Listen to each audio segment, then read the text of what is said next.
Director Trivikram, Venky మామ వీళ్ళిద్దరి కాంబినేషన్లో రాబోతున్న సినిమా టైటిల్ మాత్రం లీక్ అయింది అంటూ ఇప్పుడు సోషల్ మీడియాలో ఒక వార్త మాత్రం వైరల్ అవుతోంది.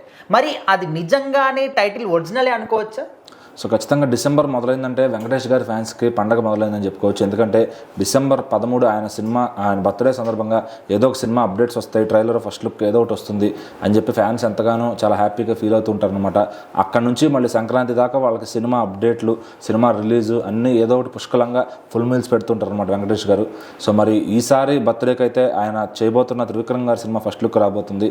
సో మరి సినిమా అయితే సంక్రాంతికి రావట్లేదు కానీ ఆ తర్వాత రాబోతుంది. కానీ సంక్రాంతికి అనిల్ రావుపూడి గారు చేస్తున్న మనశంకర్ వరప్రసాద్లో అయితే ఆయన కనిపించిపోతున్నారు గెస్ట్ రోల్గా. సో ఏదేమైనా కానీ డిసెంబర్ టు జనవరి వెంకటేష్ గారి ఫ్యాన్స్కి అయితే ఫుల్ మీల్స్ పండగ అని చెప్పుకోవచ్చు. మరి ఈ సినిమా చేస్తున్న తరుణంలో ఈ సినిమా టైటిల్ అయితే లీక్ అయిపోయింది అనమాట.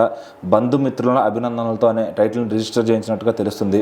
సో అది త్రివిక్రమ్ గారు వెంకటేష్ గారి కోసమే పెట్టారు అని చెప్పి కూడా మాట్లాడుకుంటున్నారు. ఎందుకంటే ఇలాంటి టైటిల్తో ఇప్పుడు ఎవరు కూడా సినిమా ఫ్యామిలీ ఎంటర్టైనర్లు చేయట్లేదు. మరి ఇప్పుడు చేస్తుంది ఎవరు అంటే ఆల్రెడీ చిరంజీవి గారు ఆ టైటిల్ పెట్టేశారు కాబట్టి ఇంకా మిగిలింది త్రివిక్రమ్ గారు వెంకటేష్ గారితే ఫ్యామిలీ జోనర్లో. మిగిలిన హీరోలందరూ మాస్ సినిమాలు చేస్తూ వెళ్తున్నారనమాట.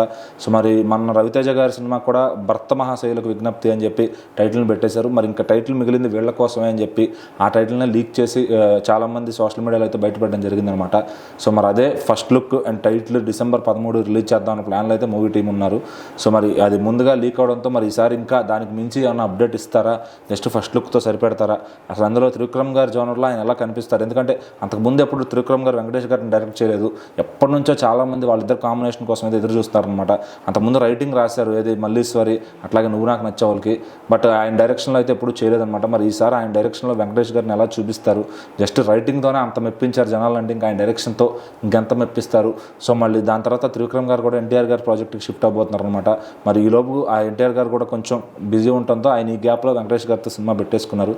సో మరి ఆ సినిమా ఎలా రాశారు, ఎలా తీస్తున్నారు, అది ఫ్యామిలీస్కి ఎంత బాగా కనెక్ట్ అవుతుంది? మరొకసారి నువ్వు నాకు నచ్చావు మల్లీశ్వరి లాగా అందరు ఫ్యామిలీ ఆడియన్స్ని ఎంటర్టైన్ చేసే సినిమా తీస్తున్నారా, అసలు ఏ జనర్లో తీస్తున్నారు అనేది ఆ టైటిల్ ఫస్ట్ లుక్ వచ్చేదాకా అయితే ఫ్యాన్స్ వెయిట్ చేయాల్సిందే. సో మరి ఇదే టైటిల్ అయితే బాగుండని కూడా చాలామంది ఫిక్స్ అయిపోతున్నారు బంధుమిత్రుల అభినందనలతోని. సో మరి చాలా బాగుంటుంది వెంకటేష్ గారు ఆ టైటిల్ అయితే ఫ్యామిలీ ఆడియన్స్ని పుల్ చేయడానికి అయితే చాలా క్యాచీ టైటిల్ అది. సో మరి అదో కాదో ఫైనల్ అవుతుందో లేదని డిసెంబర్ 13 దాకా వెయిట్ చేయాల్సిందే.